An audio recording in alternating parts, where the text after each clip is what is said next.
What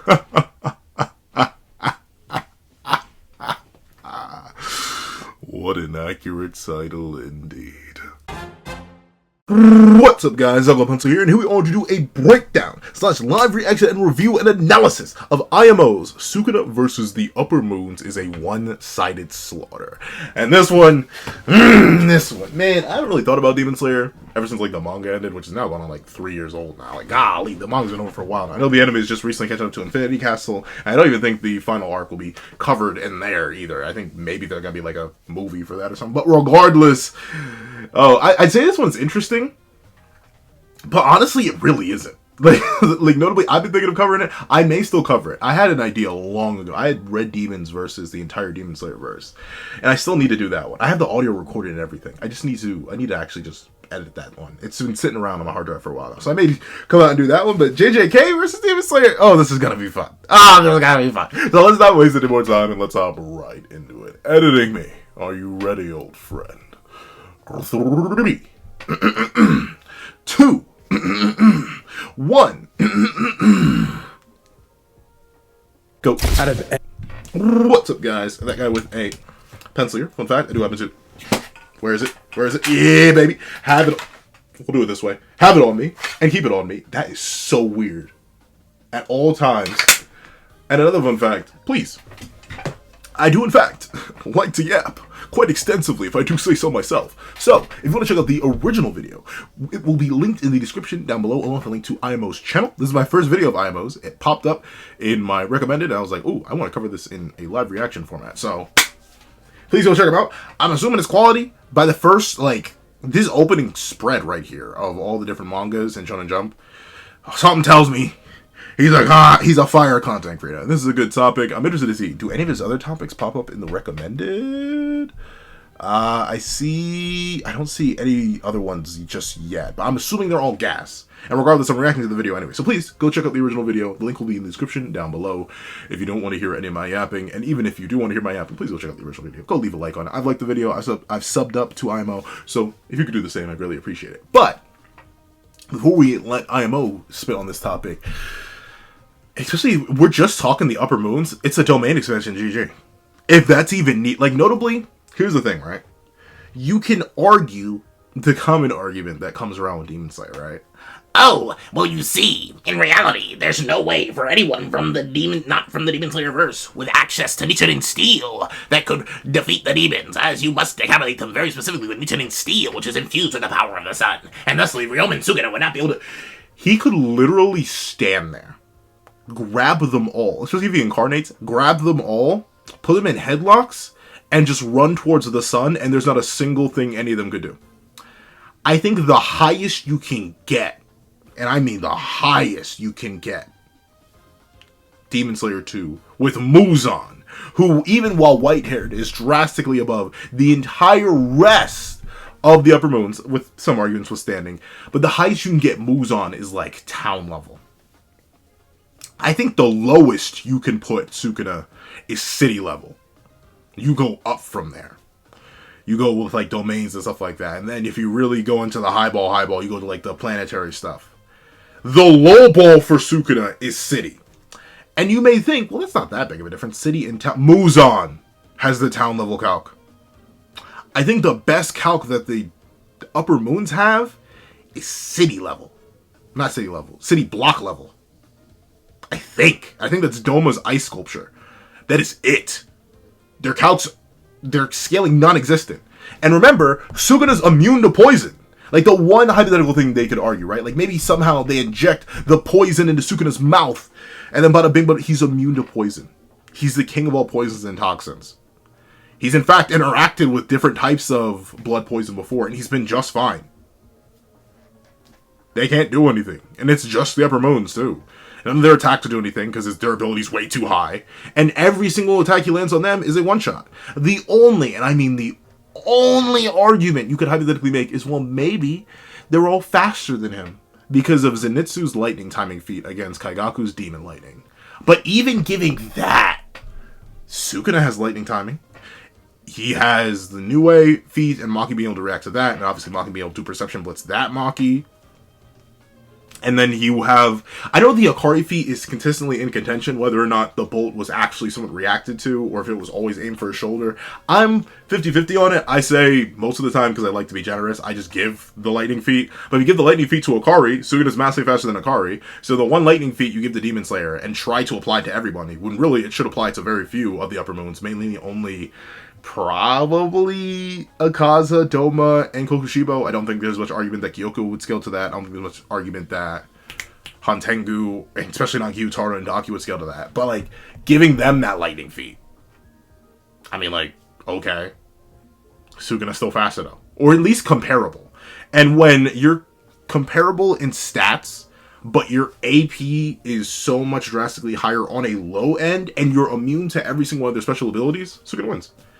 And once again, all of this can be handled by one Ryoki Tenkai. One domain expansion, and they're all cooked. Like this isn't rocket science. Like, notably, it's why I don't necessarily talk about Demon Slayer all too much in a scaling perspective. The verse is too small. It's a little bit too weak. Like, notably, I talk about that JJK-wise, too, where I'm like, the feats, especially if you go with, like, the low-end estimates. If you discount domain expansions, I think the highest JJK gets is city level. I'm not kidding. Because you can't really say anyone scales to Yuki's black hole in terms of an AP feed, considering Kenjaku out-haxed it, and Tengen also used hacks to stop it, and Yuki was holding back on it.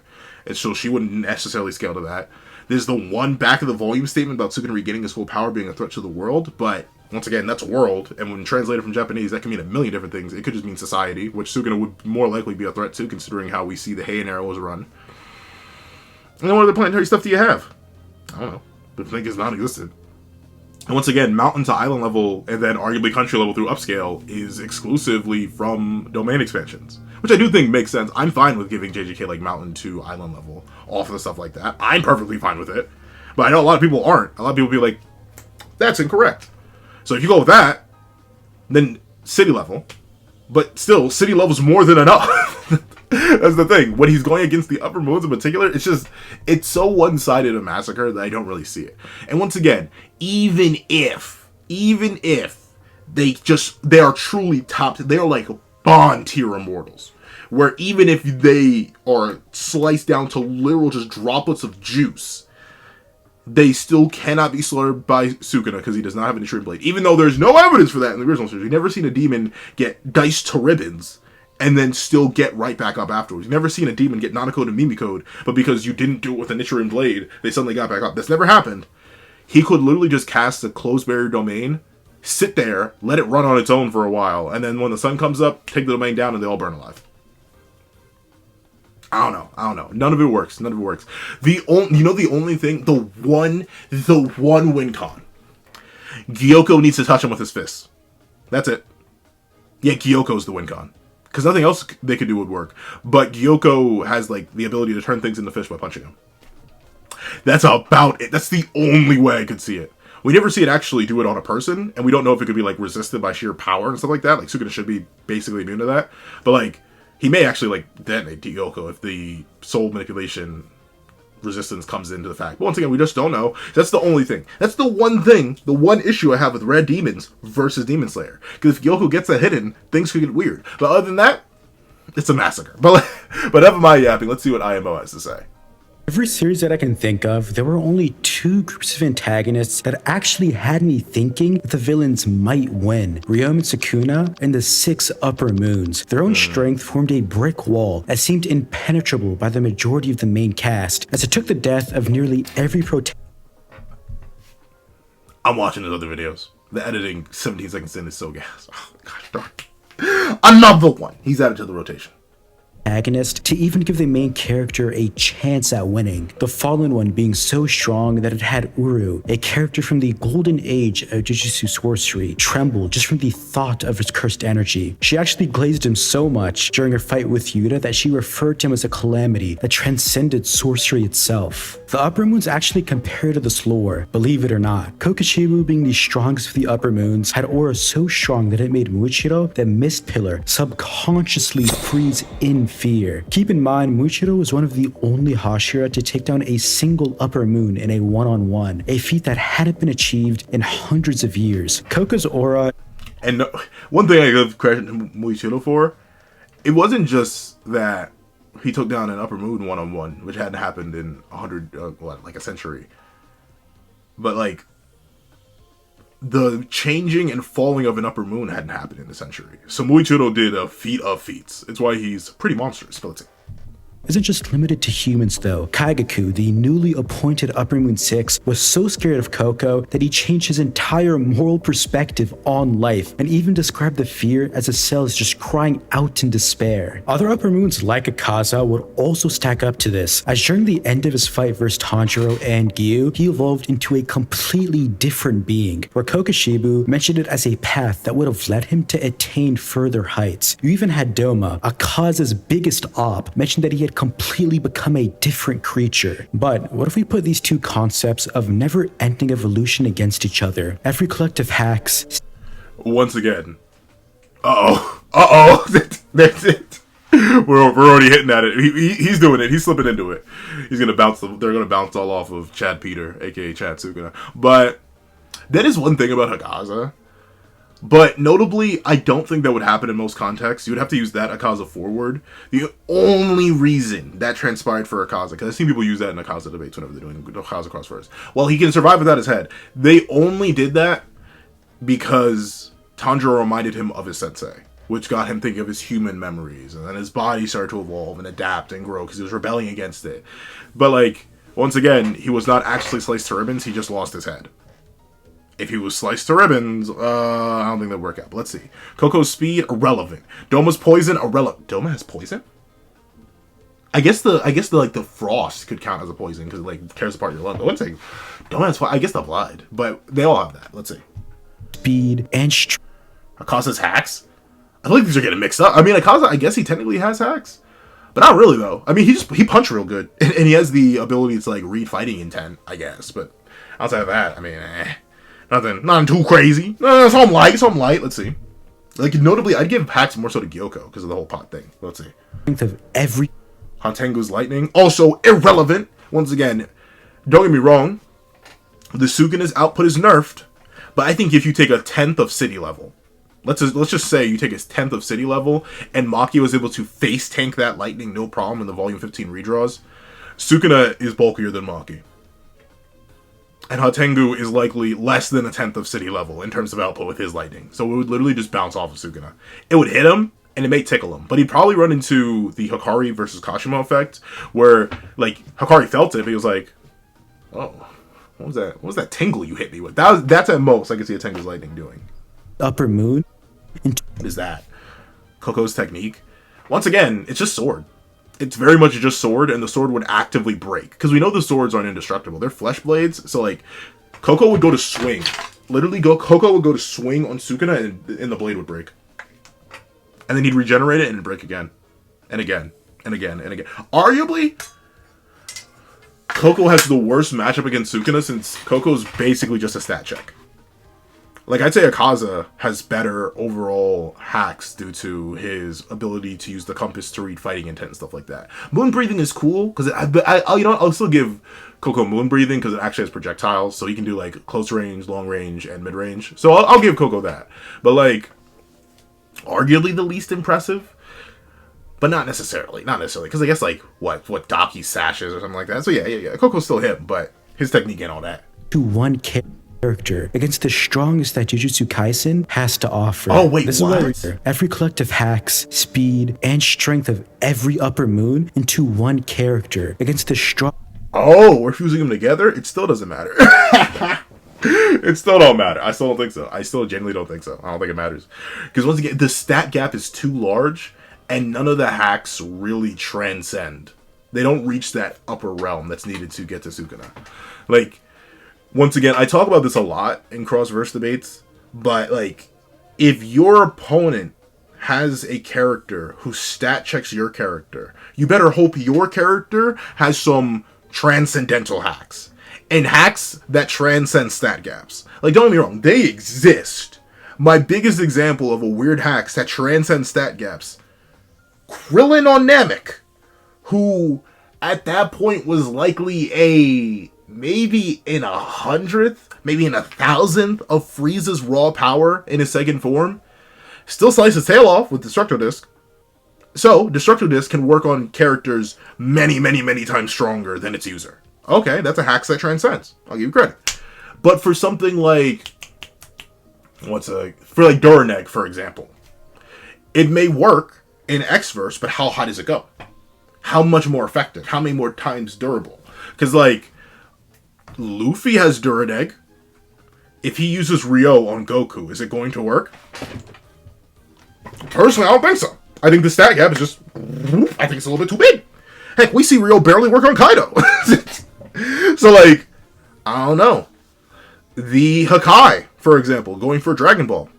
Do you think that... Spoilers for my... Do you think that Beerus could Hakai Superman? Cosmic Armor Superman. But it's a Hax, though, right? It transcends Beerus, right? Yeah, that ain't working. You could argue regular Superman, too, based on him, like, punching the World Forger, and then the Death Metal event making that all previous Superman feats, except for, like, weird exceptions and outliers like Strange Visitor and Cosmic Armor, now all become part of base Superman. But that aside, there are levels to it. There are levels to it. And I don't think that the Upper Moons, even if you were to fuse them together, shove a controller up their butt, and use absolutely all their abilities to their prime, I think Sukuna in character is still a little bit too playful, a little bit too devious, and a little bit too powerful to really let it rock, but let's see. That Jujutsu Kaisen has to offer. This is why Ryoma and Sukuna versus every Upper Moon is a one-sided slaughter. But can this fight even happen? If you've been following both series, they obviously have completely different power systems, as Muzan's demons can only be killed by Nichiren blades or a wisteria-coated poisoned weapon, similar to how Shinobu poisoned Doma. If you don't know about K and Y, just think of it as like some special sword that, you can just kill demons with. The Upper Moons could also damage Sukuna, although some people might interpret him as a cursed spirit, mostly because of some silly, bad translations from John Wary, this translator of JJK. But during That is, it be like that. Man, it is so sad. I hate to say it, but at this point, with the consistency of John Wary's I don't want to say incompetency, because notably, I can't read Japanese. I cannot tell a hiragana from a katakana. I cannot. Your boy illiterate when it comes to Japanese. But I don't know, and this is a question for y'all. Do you think we should just pretend any chapter translated by John Wary just doesn't count? Like, we just can't use it? And it's that, because some of his translations are some of the most important ones for some chapters. Like, they'd be big. They'd be big. And if you take them, if you're one of the people, and I don't blame them, I usually try to be like this too, because everyone's like, officials of this, officials of that, and I tend to try to go with officials. But if you use officials for JJK, the translations actively contradict the series. They contradict themselves, sometimes within pages of each other. Like, I don't know. Do y'all just discount it and then just start using TCBs whenever John Wary translates? I don't know. At this point, I might as well. I'll make a video talking about JJK translations, because, like, the flip side between the two, the verse gets massively different. And that's just, even when there's, like, good translations versus bad translations, or, like, two good types of translations, things change. Wording is different. Like, for example, there's a translation for 215, I do believe, that has Sukuna say Maki took no damage from Nue. And admittedly, the redraws support that. She took absolutely no damage from the Nue lightning strike. But you know what that implies? It implies that lightning just doesn't work on Maki and Toji. Cursed lightning. Or that Maki and Toji are infinitely more bulky than we thought. People tend to go with the prior because of how it's translated in the TCBs. You know what that means? It means that Kashimo absolutely washes Maki. Or no, vice versa. Maki absolutely washes Kashimo. At least base to base. Maybe Mythical Phantom Beast Amber because of the light rays. But if that's electricity based too, it implies that there's something about that translation. I forget the full context behind it, but someone was explaining to me. There's something about the way Sukuna states that, in combination with the Volume 15 redraws, that implies that even if Kashimo were to land a lightning bolt on Maki, it wouldn't do anything. Because she's immune to lightning. I think that's how it's translated in the TCBs. I forget. I need to go back and look. That's a big thing. That changes the matchup. Where you would typically hear people, me being people, say that Kashimo could arguably low diff Maki and Toji in Mythical Phantom Beast Amber, or with just a lightning bolt. If that ends up being the case, it's not the case. So, I don't know. Translations are real chaotic. And, yeah, he's talking about it. I'm assuming he's just going to bypass that, because it's not. It's like...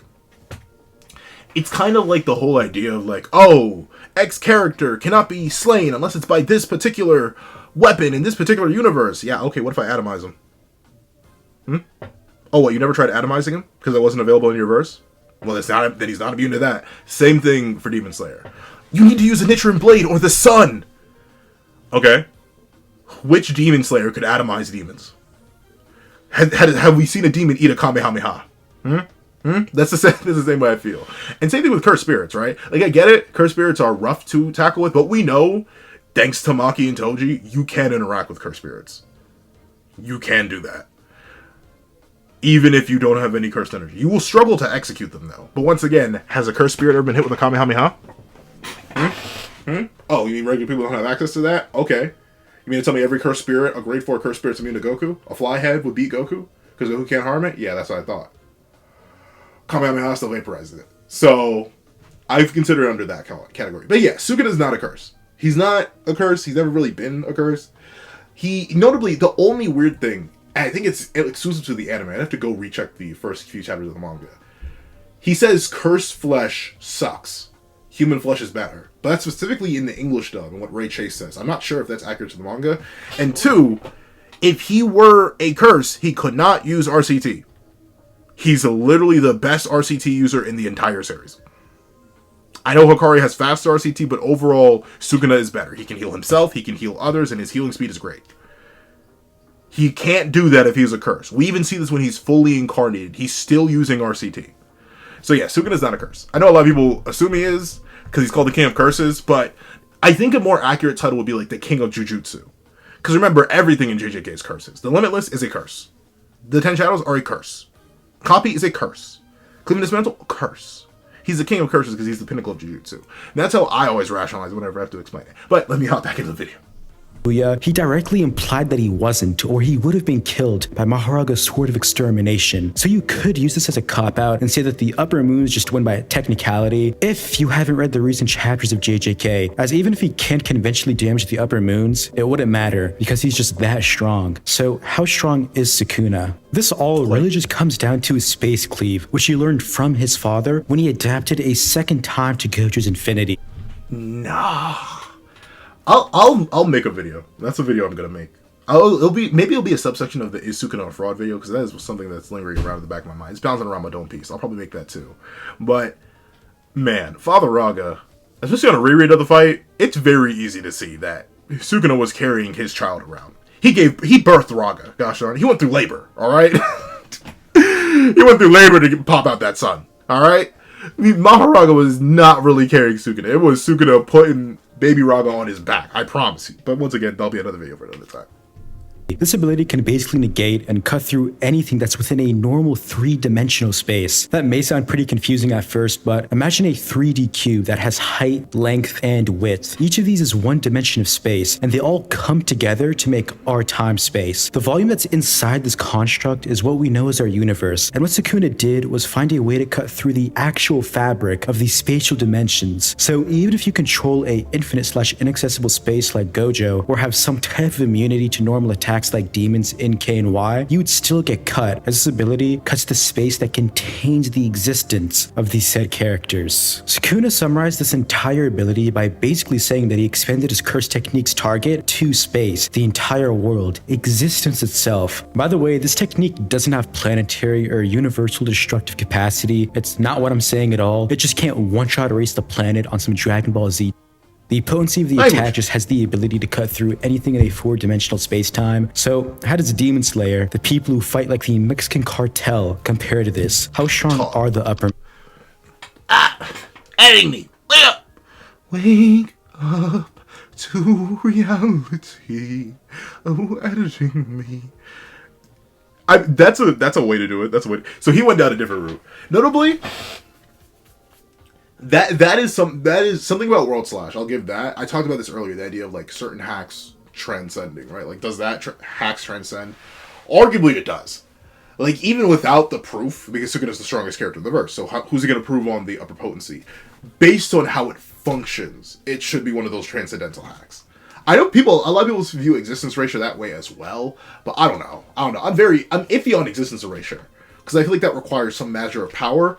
Meanwhile, if you can just delete space, unless the character you're referring to is literally higher dimensional, how are they really supposed to deal with that? Like, it's meant to be like a higher level of Duranex. Because, like, cleave is already Duranic, right? But spatial slash is meant to be that higher tier. But notably, I don't think Sukuna needs that. I think he covers it for the Demon Slayer fans out there who are going to be like, actually, you can't do it. but, like, even still, you could definitely argue World Slash would actually be the least effective way to get rid of the upper moons. Because, like, if he does what they did to Gojo and just World Slashes them in half, they'll get back up. It's why, notably, there's a matchup. It is on the device I'm currently using. There's a matchup that I'm working on. Galland v Suka. World Slash is one of the least effective ways to deal with Galland. Why? Because he can literally survive being cut in half and immediately put himself back together. World Slash will be worthless against them. You need a Malevolent Shrine. You need a string of dismantle or stuff like that. You need higher levels of multiple cuts to deal with someone like Galland. And I feel like the same case goes for the Upper Moons, where if he Gojos them, okay, they just come back together. Or they, like, regenerate their lower half. They'd be fine.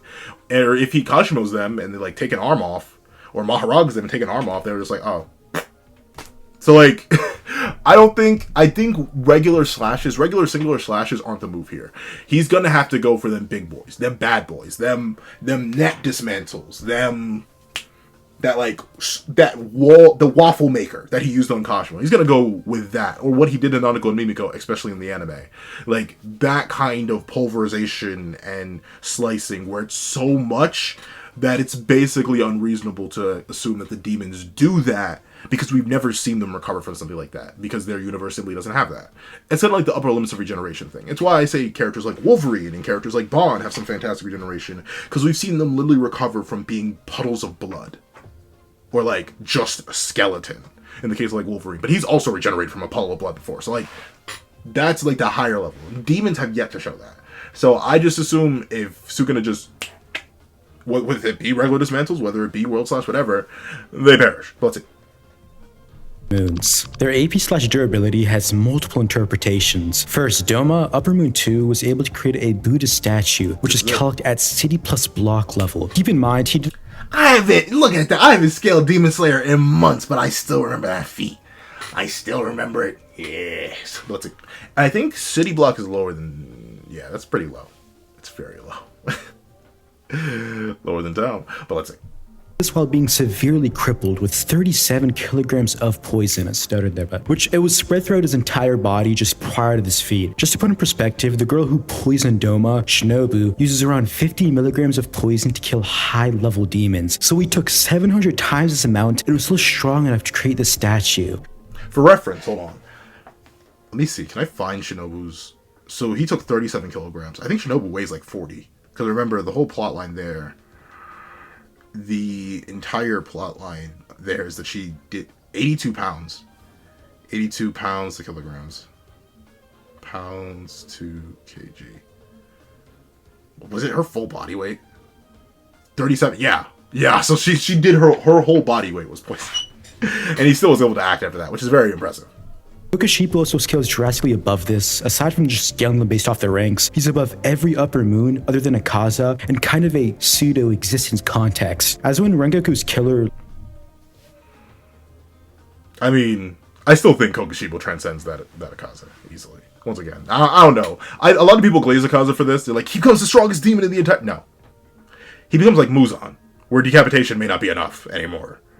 Which isn't an entirely different existence, that's just Muzan. But I don't think he transcends to, like, Muzan tier or anything. I don't think he surpasses Doma. Once again, because the feats he performs after this, he doesn't really do much. I mean, he beats a Super Fatigue Tanjiro and beats up a little bit more on a Super Fatigue Gyu. None of that implies that he's above Doma, not to talk of Koko. But... That's me. I know a lot of people like to put Akaza through the roof off of this one. But notably, I always put it on the whole idea that I do with DKT. Where people are like, DKT, he's the strongest demon in the entire series. Everyone who scales a DKT must scale beyond. It's why Gyu's the strongest Hashira. He was going to become the strongest demon. He was in the middle of transformation. So maybe if this Akaza had regenerated his head and gotten stronger, like fully transcended, then maybe he would have become stronger than Doma and Koko and reached Muzan level.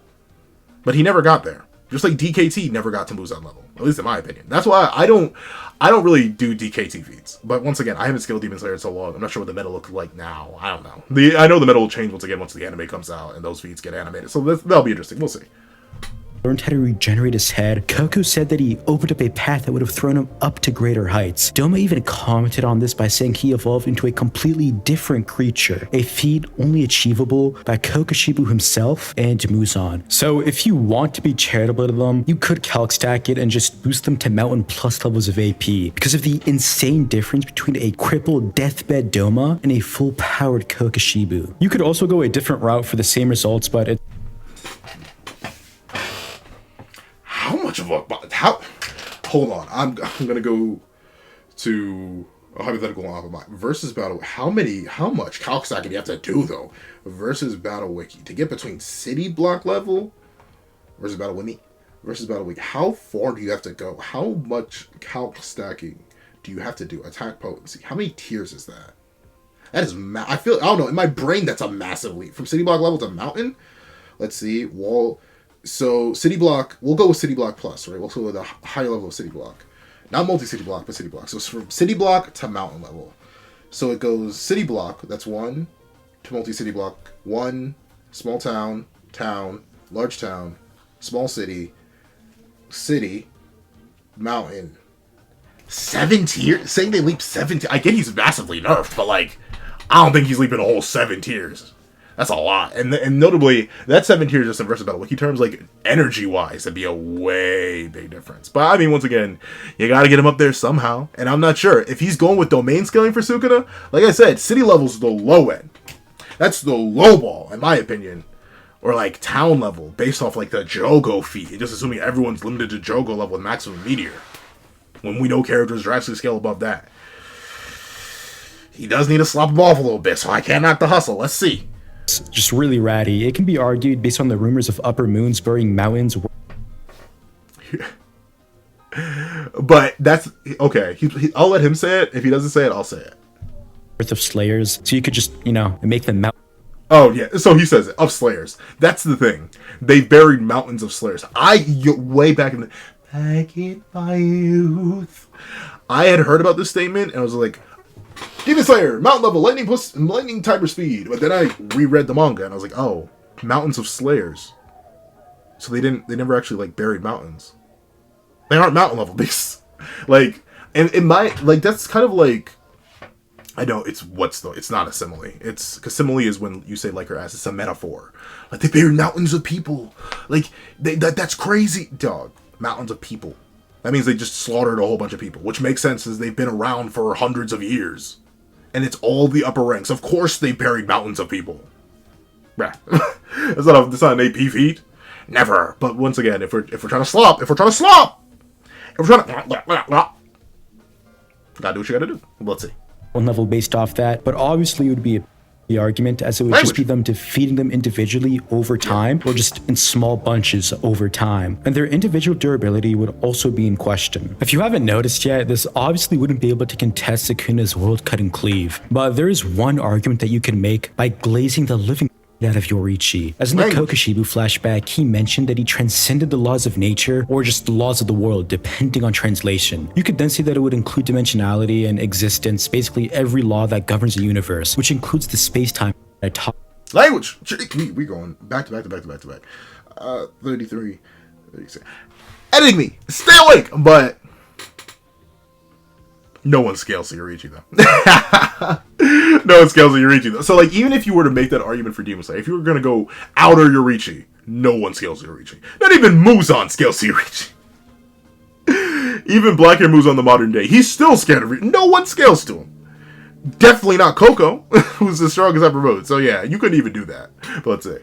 About earlier. You could then argue that Kokoshibu would scale above this as Muzan considers him as a business partner, which could mean his equal. He would then scale to Yoriichi because he felt that one hit from Muzan would end him. But you could quote-unquote debunk this and say that Kokoshibu got one shot by a crippled old Yoriichi. But the problem with this is that we're not referring to that version of Koko, but the current one, which has gotten exponentially stronger over the last 100+ years.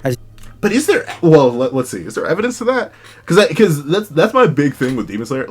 He trains, I guess, but where's the multiplier? What info do we have? Do we have anything to Do we have anything to really suggest that? Let's see. Demons can grow exponentially stronger depending on how much they eat/train. To be clear, though, I don't agree with this interpretation. It's just Okay, yeah, so we aren't even going. But yeah, notably, I never necessarily got that. Because a lot of people, that's how a lot of people say, Yoriichi was surpassed. It's been hundreds of years, and the modern Slayers beat a whole bunch of higher ranked demons, so an 80-year-old Kokushibo is infinitely weaker than don't do this. There's no evidence. That's the thing, there's no evidence. It's hard to go by that, but like, there's legit no evidence. Unless you think Koko was like wall level, and then he multiplied to city level. That would technically be many, many times stronger. And then you say Yoriichi's at that level. But I think the narrative and the effect Yoriichi had on Muzan and Muzan's living fear of him hundreds of years later is more than enough to prove that no one really scales to Koko. Like, come on. No one scales to Yoriichi at me. Come on, Demon Slayer. I get it. You want to get the verse stronger, but let's not do it that way. Let's see. For the sake of discussion and just charitability for the upper moons. But even if you rat their scaling and wink them this hard, are they even fast enough to touch Sukuna? Severely lowballing them would put them at the speed of sound, as Upper Moon 4 had demon art capable of launching sound waves and thunderbolts, in which Kanroji was consistently dodging while using her breathing techniques. And although she got tagged by it at point blank range near the end of the arc, this could just be explained as her getting weaker, which was a constant theme in Rengoku vs Akaza and just KNY as a whole, because Slayers like humans get progressively weaker the longer the fight goes on. Even if you disregard this feat, the new Upper Moon 6 was able to use a blood demon art that just launched thunderbolts, in which Zenitsu later blitzed with his 7th form. Characters like Kokoshibu would scale drastically above all of this, as even just the thought of him makes the Upper Moon 6 cry and break down. So there are 3 main ways in which you could interpret this thunderbolt feat. The first is just the consistent speed of the bolt, which is 0.0004% to the speed of light, which is just massively hypersonic plus. But if you believe that Kokoshibu is faster than the flash of these thunderbolts, then it would make him the speed of light. This is only if you're being really generous and assume that Upper Moon 6's raw speed scales to his thunderbolts. So Zenitsu blitzing him later in the fight would put him in that tier. The third way you could go about this is by saying that Zenitsu scales to the return stroke of this lightning, which is just the bright, visible flash. This would put him at 1/3 the speed of light. All in all though, KNY is extremely downplayed when it comes to their speed, but could this really catch Maharaga's son? In JJK, okay, so yeah, notably that's the one stat I'll give Demon Slayer because of the Kaigaku feat and how many characters by their narrative should scale to it, in spite of Zenitsu and Kaigaku implied to be speedsters, so they should be faster than everyone, right? But it's 50-50 in Demon Slayer. That's the one thing. It's the speed stat. The speed stat's nice, but like, once again, unless you use the Kyoko fish thing, if they're city block level, if they're town level, if they're anything at that point, none of their attacks are doing anything, and he's immune to poisons. That's the thing. You can do ratty things for Demon Slayer if you use that speed tier and some of their hacks. The fish, the poison, the lungs, I don't know, sticking a sword up their butt. Like, there are things you could do for them, but I don't think it's enough. That's my big. I don't think it's enough. I really don't see the vision on that one. But let's see. Let's see what the vision is if it's 2020 for JJK. I'm interested to see how he scales JJK speed. Once again, he's jumping up the upper moons as much as possible to make this remotely interesting. Because like, heavens forbid if you remove the lightning scaling feat. If you remove that from Demon Slayer, the verse is like subsonic. Not subsonic. It's like speed of sound. Or like a couple times into the speed of sound because of like upscaling from characters like Kanroji. Outside of that, it's not looking too good for the rest. But let's see.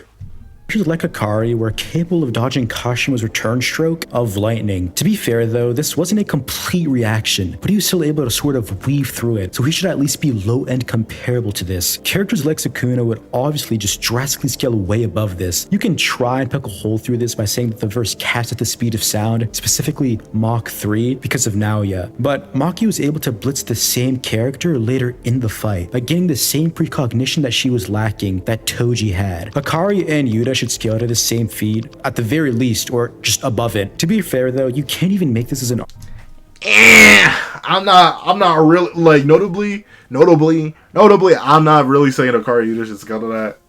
I'm not. But I have an agenda to push. So like, you know what? For the Yuta fans who made it this far into the video, this is for you. They scaled to Maki's speed and her cognition. Even though there's no evidence for that in narrative, let's go with that. Let's go with that. Just for this. So Sukuna can be stronger and faster than all of them by multiple tiers, and Perception Blitz above them, so he can still be massively faster than the Demon Slayer verse. We're gonna make a compromise. We're gonna shake on this. This is a one-time offer. I'm gonna make an offer you can't refuse. This is the one-time offer. I'm gonna say Hikari and Yuta scale to Maki's perception speed and her reaction speed. There's no evidence for that. In fact, there's a bunch of evidence to the contrary. But regardless of that, let's be friends on this one. It's all to go against Demon Slayer, all right? It's all to go against Demon Slayer. Don't say I'm not a man of my. Well, you can. You can say I'm not a man of my words or a man of my morals, because I'll switch up in a heartbeat when it comes to pushing a certain agenda. We on the shuttle of a doubt. But let's see.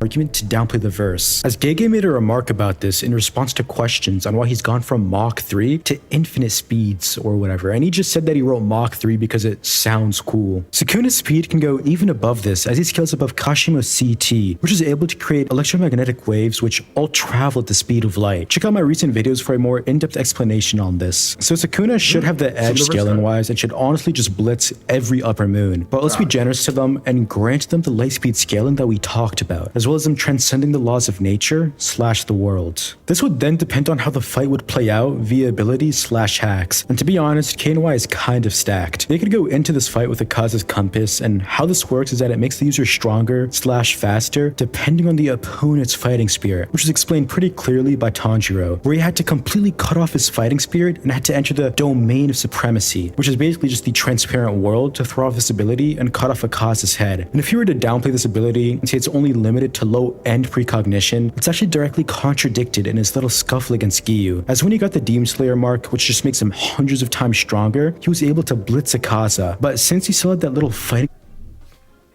I don't do the Demon Slayer. I don't think the mark is actually 100 times. Like, here's the thing. If you think the mark is in 100 times multiplier, explain Kanroji versus Hantengu. And explain Muichiro versus Koko and Gyome versus Koko.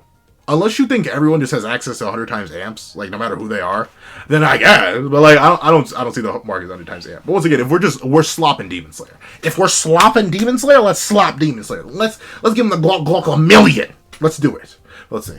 Spirit left in him, which was actually increased because of the mark. The compass immediately reacted to this increase in speed and strength and overall ability and gave Akaza the edge in their fight. This ability would be able to counter Sukuna's spirit in battle and would eventually overwhelm him. But this is where Maharaga comes in, the ability to adapt to any and to all phenomenon. If you've watched JJK, this ability should be pretty easy to understand, but it adapts to virtually any ability by taking attacks from the user, which eventually spins the wheel and eventually grants an adaptation, depending on how complex the attack is. And since it was able to adapt to Gojo's manipulation of space-time in 4 spins, it wouldn't be hard to say that it would quickly adapt to something that's governed by space, being Akaza's compass. If you're still confused about how this adaptation works, I broke it down pretty well in my Maharaga vs Kaido video. The fight would then just...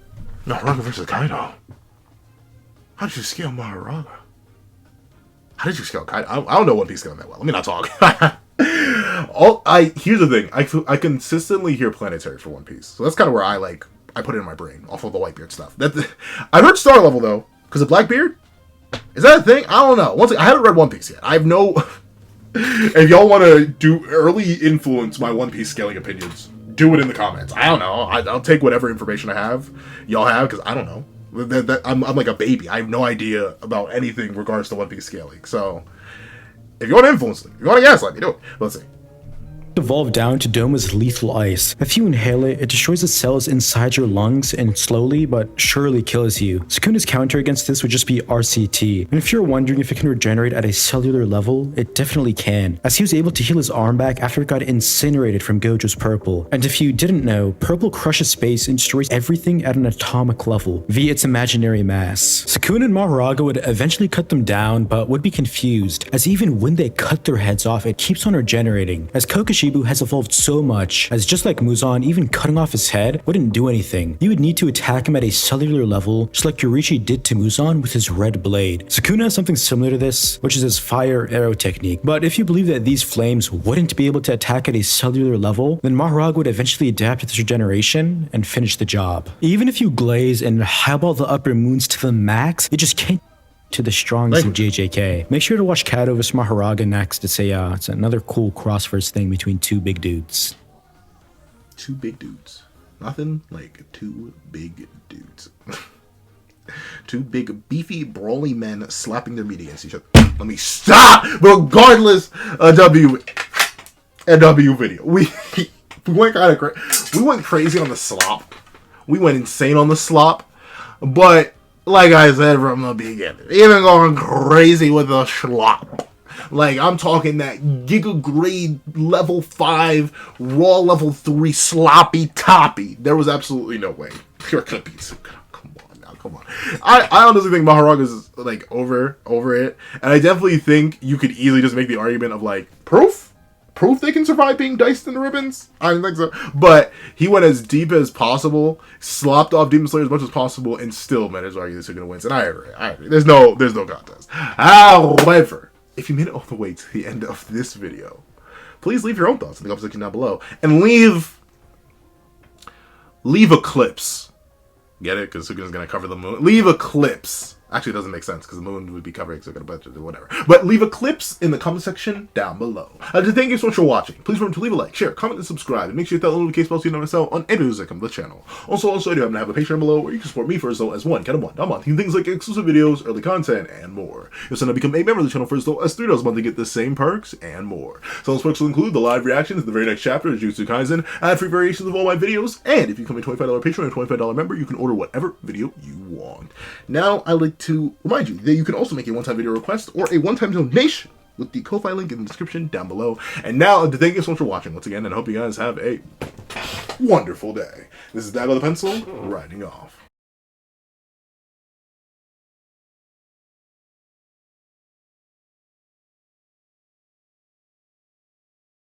I would like to give a thank you to our $3 members: so Connor Plays, Greyhound, Kids Void, Astro, Eternal Flame, Querencia Atala, Red Wolf 4765, G Prosper, and Paris Arnold. And I'd like to give a thank you to our $5 patrons: Steron, Sean, Midnight Lord 21, Marcus, Kevin, and Igneal. And I'd like to give a big old thank you to our $7 members: Autumn Mornings Lazo and Sick Addiction. And I'd like to give a big old thank you to our $10 member, Robbie Uchiha. And I'd like to give a gargantuan thank you to our $10 patrons, Panda Goat, Joaquin, and Idemokami. And I'd like to give a gargantuan scrumdiddlyumptious thank you to our $25 patron, ChinaDoll09. And I'd like to give another gargantuan gargantuan I have no idea what that word. Thank you to our $25 patron, Calvin Elder.